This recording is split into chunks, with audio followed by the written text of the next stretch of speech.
Guys எல்லாரும் எப்படி இருக்கீங்க? ஸோ இன்றைக்கி நம்ம வந்துட்டு ஆஃப்டர் த ரெயின் எபிசோட் 3 தான் பார்க்க போகிறோம். ஸோ வாங்க இன்றைக்கான எபிசோடுக்குள்ளே போகலாம். ஸோ ஸ்டார்டிங்லேயே வந்துட்டு என்ன ஆகுதுன்னா, நம்ம ஹீரோனி பெட்டில் படுத்துக்கிட்டு ரொம்ப காண்டாகுது அவளுக்கு. ஸோ அவள் வந்துட்டு எந்திரிச்சு போயிட்டு அவளோட நெய் பாலிஷ்லாம் ரிமூவ் பண்ணிகிட்டு இருக்கா.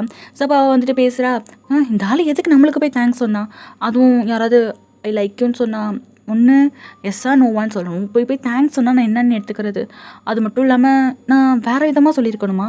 அப்போயாச்சும் அந்த மரமண்டைக்கு புரிஞ்சிருக்குமா அப்படின்ற மாதிரி சொல்லிட்டு இவள் புலம்பிகிட்டு இருக்கான். அப்படியே நெக்ஸ்ட் டே ஆகுது, ஸ்கூலுக்கு போகிறான். அங்கே போய்ட்டு யார்கிட்டையுமே பேசல, டேபிள்லேயே படுத்துக்கிட்டு இருக்கா. ஸோ ஃப்ரெண்ட்ஸ்லாம் வந்துட்டு ரொம்ப ஜாலியாக சிரிச்சு பேசிகிட்டு இருக்காங்க. ஸோ அவங்க சவுண்டை கேட்கும்போது பேசாமல் இவங்ககிட்ட ஏதாவது கேட்டு பார்ப்போமா அப்படின்ற மாதிரி சொல்லிட்டு எந்திரிச்சு போயிட்டு உங்ககிட்ட ஒன்று கேட்கணுன்ற மாதிரி சொல்கிறா. ஸோ ஃப்ரெண்ட்ஸ்லாம் வந்துட்டு அப்படியே ஷாக் ஆகுறாங்க. என்னம்மா எங்கள் கூட பேசக்கூட மாட்டா, அப்படியே சைலண்ட்டாக இருப்பேன், இன்றைக்கி என்ன, சரி என்ன விஷயம் சொல்லு அப்படின்னு சொல்லிட்டு எல்லோரும் சொல்லு சொல்லு சொல்லு அப்படின்ட்டே இருக்காளுங்க. ஸோ இதுக்கப்புறம் ஹீரோனிக்கு வந்துட்டு சொல்ல தோணவே இல்லை. ஸோ டக்குன்னு போய் உட்காந்துக்கிட்டு ஒன்றும் இல்லை அப்படின்ற மாதிரி சொல்கிறேன். ஸோ ஃப்ரெண்ட்ஸுக்கெல்லாம் காண்டாகுது, என்னடி கூப்பிட்டுட்டு எதுவுமே சொல்லாமல் போகிறா. அது மட்டும் இல்லாமல் உன்னை பார்க்க ரொம்ப சேடாக இருக்கே, என்ன நடந்துச்சு, யாராவது எதாவது சொன்னாங்களா வச்சாங்களான்னு சொல்லிட்டு அப்படியே கதையை வளர்த்துட்டு இருக்காளுங்க. உடனே ஹீரோயின் வந்துட்டு அதெல்லாம் ஒன்றும் இல்லை அப்படின்ற மாதிரி சொல்லிட்டு இருக்கான். ஸோ இப்போ ஸ்கூல் முடிஞ்சிச்சு, வீட்டுக்கு போயிட்டு இருக்கும்போது இந்த கீக்க பொண்ணு ஒரு மெசேஜை போட்டு வரா, இந்த மாதிரி நீ இல்லாமல் ரொம்ப போர் அடிக்குது அப்படின்ற மாதிரியும். ஸோ ஹீரோனி வந்துட்டு அப்படியே ஒரு இமோஜி மாதிரிலாம் போட்டுட்டு இருக்கா. ஸோ அதுக்கப்புறம் ஹீரோனி வீட்டுக்கு நடந்து போயிட்டு இருக்கும்போது ஒரு பொண்ணு அப்படியே ரன் பண்ணிக்கிட்டே இவளை கிராஸ் பண்ணுறான். ஸோ அந்த பொண்ணு திரும்பி பார்த்துட்டு, நீங்களா எப்படி இருக்கீங்க, ரொம்ப நாளாச்சு உங்களெல்லாம் பார்க்கவே முடியலை, வீட்டுக்கு போயிட்டு இருக்கீங்களா அப்படின்ற மாதிரி கேட்கவும் ஹீரோனியுமே ஆமான்ற மாதிரி சொல்கிறேன். நான் வந்து டோர்னமெண்ட்டுக்காக ப்ராக்டிஸ் பண்ணிகிட்ருக்கேன், ஆனால் எனக்கு என்னமோ பயமாக இருக்குது, ஏன்னா நான் உங்களவுக்கு ஃபாஸ்ட்டாலாம் ஓடவே மாட்டேன் அப்படின்ற மாதிரி சொல்லிட்டு இருக்கேன்.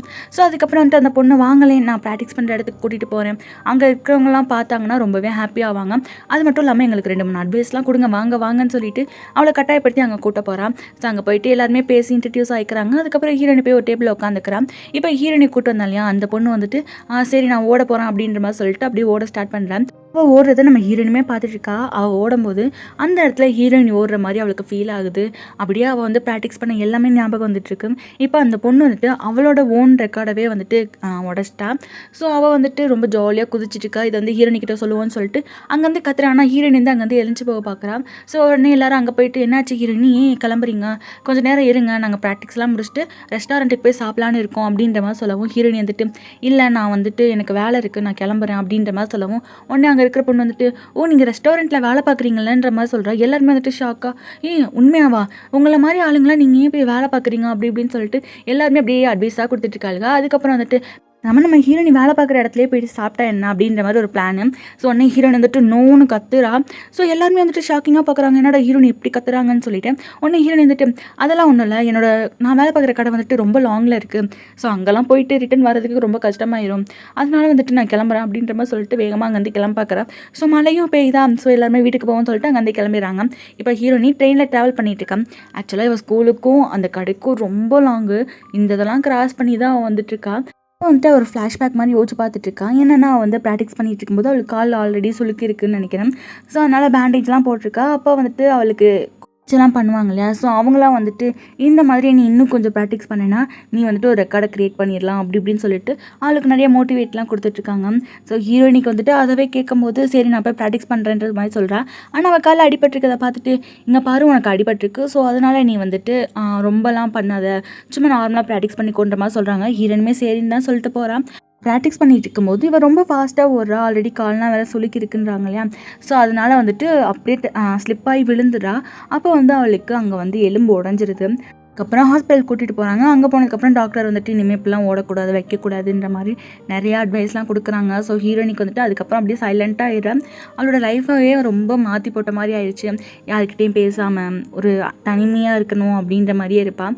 அதுக்கப்புறம் தான் நம்ம ஹீரோவை ரெஸ்டாரண்ட்டில் பார்த்துட்டு அப்படியே லவ் பண்ண ஸ்டார்ட் பண்ணியிருப்பான். ஸோ அதெல்லாம் நினச்சி பார்த்துட்டு அவளுமே ரெஸ்டாரண்ட்டுக்கு தான் போயிட்டுருக்கான். செம்ம மழை பெஞ்சிட்ருக்கு, அதில் கூட இல்லாமல் அப்படியே நினைஞ்சிக்கிட்டே போயிட்டுருக்கா. இந்த பக்கம் நம்ம ஹீரோ பார்த்தோம்னா வேலையெல்லாம் முடிச்சுட்டான். ஸோ அதுக்கப்புறம் வந்துட்டு ஜன்னலை ஓப்பன் பண்ணி விட்டுட்டு என்னடா அது மழை பெஞ்சிக்கிட்டே இருக்குது அப்படின்னு சொல்லிட்டு அப்படியே ஸ்மோக் பண்ணுறதுக்காக சிகரெட் எடுக்கிறாங்க. ஸோ அப்போ அங்கே ஹீரோயினி வரதை பார்த்துட்டு ஹீரோயினி என்ன வந்துட்டா, உன் கால் சரியாயிடுச்சா, அது மட்டும் இல்லாமல் ஏன் மழையை நினைஞ்சிட்டு இருக்க, உள்ளவான்னு சொல்லிட்டு டக்குன்னு டோர் ஓப்பன் பண்ணிட்டு உள்ளே கூப்பிட்றாரு. ஆனால் ஹீரோயினி உள்ளே வரவே இல்லை. ஹீரோ வந்துட்டு வான்னு சொல்லிக்கிட்டே இருக்காரு. அப்போ ஹீரோயினி வந்துட்டு ஐ லைக் யூ அப்படின்ற மாதிரி சொல்கிறான். ஸோ அதை கேட்டோன்னே எவ்வளோ நேரம் பேசிகிட்டு இருந்தேன், நம்ம ஆள் வாயி அடைஞ்சு போயிடுது, அப்படி ஒரு மாதிரி ஷாக்கிங்காக ஆயிடுறாரு. நம்ம ஹீரோயினி அதை சொல்லிட்டு அங்கேருந்து கிளம்பிடுறான். ஸோ அவருக்கு என்ன பண்ணுறதுனே தெரியல, அவர் அப்படியே நின்றுட்டுருக்காரு. அப்புறம் ஹீரோ வந்துட்டு வெளியே போயிட்டு ரிட்டன் வந்துட்டுருக்கான். ஸோ அப்போ வந்துட்டு இருக்கும்போதே அவனுக்கு முன்னாடி ஹீரோயின் வந்துட்டு ஐ லவ் யூ அப்படின்ற மாதிரி சொல்லிட்டு அங்கே வந்து போயிருப்பா இல்லையா, அந்த சீன் தான் ஓடிக்கிட்டே இருக்கு. ஸோ உடனே மனசுக்குள்ள வந்துட்டு நீ வந்துட்டு ஒரு விஷயம் பண்ண பார்க்குற, ஆனால் அந்த விஷயம் எப்பயுமே சேஞ்ச் ஆகாதுன்னு உனக்கு தெரியலை அப்படின்ற மாதிரி சொல்லிட்டு கடைக்கு போகிறாரு. கடைக்கு போயிட்டு அவர் பண்ண வேண்டிய க்ளீனிங் ஒர்க்லாம் பண்ணிட்டு இருக்காரு. ஸோ அப்போ அவர் மனசுக்குள்ளேயே வந்துட்டு இந்த பொண்ணை வந்து அந்த பொண்ணை நம்ம எப்படி ஃபேஸ் பண்ணுறது, அந்த பொண்ணுக்கிட்ட வந்துட்டு எந்த மாதிரி ஆட்டிடியூட் காட்டுறது, அவன் நம்ம கூட பேசவே கூடாது அப்படின்ற மாதிரி இவன் நிறைய பிளான் போட்டுட்ருக்கான். அப்போ ஹீரோனி அப்போ தான் கடைக்கு வந்துட்டுருக்கான். ஸோ வரவும் ஹாய் சார் அப்படின்ற மாதிரி சொல்லவும் டக்குன்னு ஹீரோவும் ஹாய்னு சொல்கிறான். ஸோ உடனே ஹீரோனி உள்ளே போயிடுறா. அதுக்கப்புறம் தான் அந்த ஆளுக்கு புரியுது, ஐயோ நம்ம வந்துட்டு இப்படிலாம் பண்ணக்கூடாது அப்படின்னு சொல்லிட்டு ஞாபகத்துக்கு வருது. ஸோ அப்புறம் உள்ளே போயிட்டு ஹீரோயின் நோட் பண்ணிட்டு இருக்கான் என்ன மாதிரி ஆக்ட் பண்ணுறான்னு சொல்லிட்டு. அவளை பார்க்க ஒன்றும் ஒரு பக்கம் ஹாப்பியாகவும் தெரில, சேடாகவும் தெரில. அவன் வந்து நார்மல் டேஸில் எப்படி இருப்பாளோ அந்த மாதிரி தான் இருக்கான். ஸோ அவளை பார்க்கும்போது இவளை பார்த்தா நார்மலாக இருக்கிற மாதிரி தானே தெரியுது, ஒரு சேஞ்சஸும் தெரியலையே அப்படின்னு சொல்லிட்டு இருக்காங்க. அந்த பக்கம் கீக்கோ ஆண்டி அதுக்கப்புறம் யோசி எல்லாருமே வந்துட்டு நீ ரிட்டன் வந்ததுக்கு ரொம்ப ஹாப்பி, நீ வந்துட்டு நிறையா வேலைலாம் செய்யாது சரியா, எதனால எங்ககிட்ட சொல்லு நாங்கள் வந்து பார்த்துக்குறோம் அப்படின்ற மாதிரி ரொம்ப லவ் அண்ட் கேரிங்காக பேசிகிட்டு இருக்காங்க. அதுக்கப்புறம் ஹீரோ போயிட்டு பாத்ரூம்லாம் க்ளீன் பண்ணிட்டு இருக்கான். ஸோ அப்படி க்ளீன் பண்ணிட்டு இருக்கும்போது அவன் மனசுக்குள்ளே இது கண்டிப்பாக கனவெல்லாம் இருக்காதுல்ல, சேச்சே கனவெல்லாம் இருக்காது, ஒருவேளை இது ஃப்ராங்காக இருக்குமோ, அந்த யோசி பையன் ஹீரோயின் என்கிட்ட வந்து பேசும்போது தெரியாமல் 2 வீடியோ எடுத்து என்னோடய ரியாக்ஷனை பார்த்து இந்த ஊரே கலாச்சிருச்சுன்னா, ஐயோ இந்த பையங்க இருக்காங்களே, அப்போ கண்டிப்பாக அது ஃப்ராங்காக தான் இருக்கும். ஏன்னா ஒரு 17 வயசு பொண்ணு போயிட்டு இந்த 45 வயசு ஆள் லவ் பண்ண முடியுமா, அது மட்டும் இல்லாமல் ஹீரோயினுக்கு என்னெல்லாம் பிடிக்கவே பிடிக்காது அப்படின்ற மாதிரி அவராக வந்துட்டு ஒரு விஷயத்தெல்லாம் முடிவு பண்ணிட்டு இருக்காரு. அதுக்கப்புறம் இவங்க 2 பேரும் போயிட்டு ஸ்டாஃப் ரூமில் உட்காந்துருக்காங்க. ஹீரோ வந்துட்டு அவனோட சிஸ்டமில் வேலை பார்த்துட்டு இருக்கான். ஹீரோனி சாப்பிட்டுட்டு இருக்கான். ஸோ அப்போ ஹீரோனி வந்துட்டு சார் அப்படின்ற மாதிரி கூப்பிட்றா. உடனே ஹீரோ வந்துட்டு திரும்பக்கூடாது, அவகிட்ட பேசவே கூடாதுன்ற மாதிரி சொல்லிட்டு இருக்கும்போது ஹீரோனி கிட்டே வந்துட்டு சார் அப்படின்ற மாதிரி கூப்பிட்றா. ஸோ ஹீரோவும் திரும்புறான். டக்குன்னு ஹீரோனி பக்கத்தில் இருக்க பக்கம் பயந்து போயிடுறான். ஸோ அவள் வேறு ஒரு மாதிரி முறைச்ச மாதிரி நிற்கிறாளா, போச்சு என்னடா பண்ண போகிறீங்க, ஐயோ இவ இப்படி முறைக்கிறத பார்த்து எனக்கு அழுகையே வந்துடும் போல அப்படின்னு மனசுக்குள்ளே புலம்பிட்டு இருக்காரு. ஆனால் ஹீரோனி வந்துட்டு நீங்கள் என்னை பார்க்க வரும்போது ஒரு கிஃப்ட் வாங்கிட்டு இருந்தீங்களா, அது எங்கள் அம்மா அப்பாவுக்கு ரொம்ப பிடிச்சிருந்துச்சு, அதுக்கு தேங்க்யூ சொல்ல சொன்னாங்கன்ற மாதிரி சொல்லவும் அவர் வந்துட்டு ஓ அப்படியா சரிம்மா நானும் தேங்க்யூ சொன்னேன்னு சொல்லிடு அப்படின்ற மாதிரி சொல்லிட்டு இருக்கும்போது ஹீரோனி மறுபடியுமே ஐ லைக் யூ அப்படின்ற மாதிரி சொல்கிறான். அதுக்கிட்ட இவருக்கு வந்துட்டு என்ன அப்படின்ற மாதிரி கேட்குறாரு. உடனே ஹீரோனி வந்துட்டு நீங்கள் என்னை பற்றி என்ன நினைக்கிறீங்க, நீங்கள் அதுக்கு எப்பயும் ஆன்சர் பண்ணணும்னு சொல்லிட்டு பேசிகிட்டு இருக்கும்போது அந்த இடத்துக்கு கீக்கோ வரான். ஸோ கீக்கோ வந்ததுமே இந்த மாதிரி யோசி வந்தப்போ நம்ம வெல்கம் பார்ட்டின்னு நடத்தவே இல்லையா, ஸோ அதனால் வந்துட்டு நாங்கள் கரோக்கே போகிறோம் நீயும் வா அப்படின்ற மாதிரி சொல்லவும் ஹீரோனி வந்துட்டு நான் வரமாட்டேன் எனக்கு கரோக்கே பிடிக்காதுன்னு கத்துறா. ஸோ அதை கத்துறதை கேட்குமே கீக்குக்கு வந்து அழுக வருது.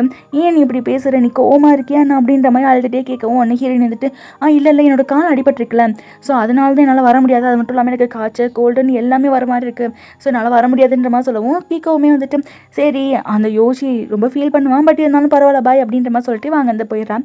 அதுக்கப்புறம் ஹீரோயினை பார்த்தோம்னா அவன் மறுபடியுமே ஹீரோ கிட்ட பேச போகிறா. அப்போ ஹீரோ வந்துட்டு சொல்கிறான் இன்னைக்கு நீ வந்துட்டு நடந்தெல்லாம் போவேன்னா நானே உன்னை ஸ்டேஷனில் ட்ராப் பண்ணிடுறேன், அது மட்டும் இல்லாமல் நீ கேட்டதுக்கு நான் ஆன்சரும் பண்ணுறேன் அப்படின்ற மாதிரி சொல்லிட்டு இப்போ வேலையெல்லாம் முடிஞ்சிருச்சு. இவங்க 2 பேரும் காலைல ட்ராவல் பண்ணிட்டு இருக்காங்க. இப்போ ஹீரோ வந்துட்டு சொல்கிறான் நீ வந்துட்டு ஒரு விஷயம் சொன்னல அதுக்கு என்னால் ஆன்சர் பண்ண முடியாதுன்ற மாதிரி சொல்லவும் ஹீரோ நீ ஏன்னு மாதிரி கேட்குறான். ஸோ உடனே வந்துட்டு ஹீரோ சொல்கிறான் உனக்கு புரியலையா, எனக்கு 45 வயசு, மற்றவங்க என்ன நினைப்பாங்கன்ற மாதிரி சொல்லவும் அவன் வந்துட்டு நான் மற்றவங்களை பற்றிலாம் கவலைப்படல நீங்கள் சொல்லுங்கன்ற மாதிரி சொல்லவும் ஹீரோ வந்துட்டு இல்லை நம்மளுக்குலாம் செட் ஆகாதுன்னு சொல்லிட்டு இவன் எவ்வளவோ சொல்கிறான். ஆனால் ஹீரோனி வந்துட்டு கடைசியாக ஐ லைக் யூ அப்படின்ற மாதிரி அப்படியே கோவத்தில் கத்துறா. ஸோ சடனாக இந்த ஆள் பிரேக் போட்டுறாரு. ஐயோ என்ன இந்த பொண்ணு இப்படி கத்திட்டு இருக்குன்னு சொல்லிட்டு அப்படியே ஜூஸை குடிக்கிறாரு. அந்த ஜூஸை குடிச்சா நல்லாவே இல்லை, என்னடா ஜூஸ் அது அப்படின்னு சொல்லிட்டு அப்போ தான் யோசிச்சு பார்க்குறது என்னென்னா இவர் வந்துட்டு வெளியே போயிட்டு வரும்போது அந்த ஸ்மோக் பண்ணியிருப்பாரு. ஸோ அந்த டஸ்ட்டு எப்படி சொல்கிறது அந்த ஸ்மோக் பண்ணிட்டு அப்படியே அதில் இருக்க தட்டி விடுவாங்க இல்லையா, ஸோ அதை போய் அவர் வந்து அந்த ஜூஸ் கேனில் தட்டியிருப்பாரு, அது தெரியாமல் இப்போ குடிச்சிட்டாரு. அதுதான் யோசிச்சு பார்த்து ஐயோ இதுவும் நம்மளை சதி பண்ணுதே அப்படின்ற மாதிரி யோசிச்சுட்டு இவங்க 2 பேரும் ஒரு பிளேஸ்க்கு போகிறாங்க. ஹீரோ வந்துட்டு வா நம்ம போய் கொஞ்சம் காற்று வாங்கிட்டு வரலாம் அப்படின்ற மாதிரி சொல்லிட்டு ஒரு மலைக்கு கூப்பிட்டு போகிறான்.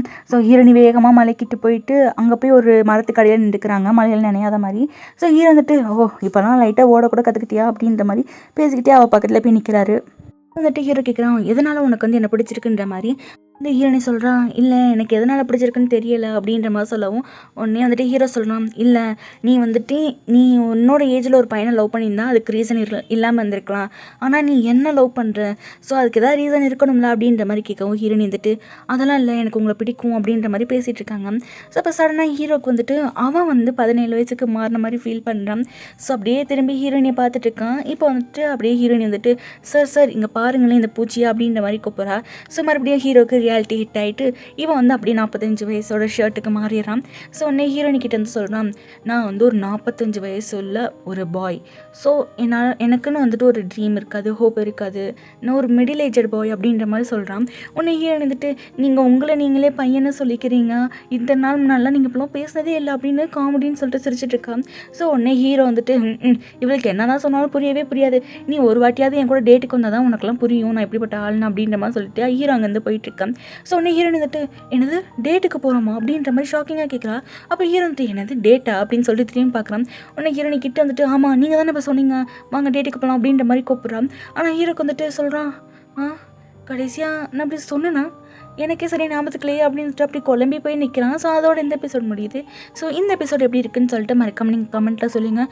And please like and share பண்ணிவிட்டு கூடவே சப்ஸ்கிரைப் பண்ணி பெல் ஐக்கான் ஆன் பண்ணி வச்சுக்கோங்க. அப்போ தான் நெக்ஸ்ட் வர எபிசோடு உங்களுக்கு நோட்டிஃபிகேஷனில் காட்டும். So tata bye bye.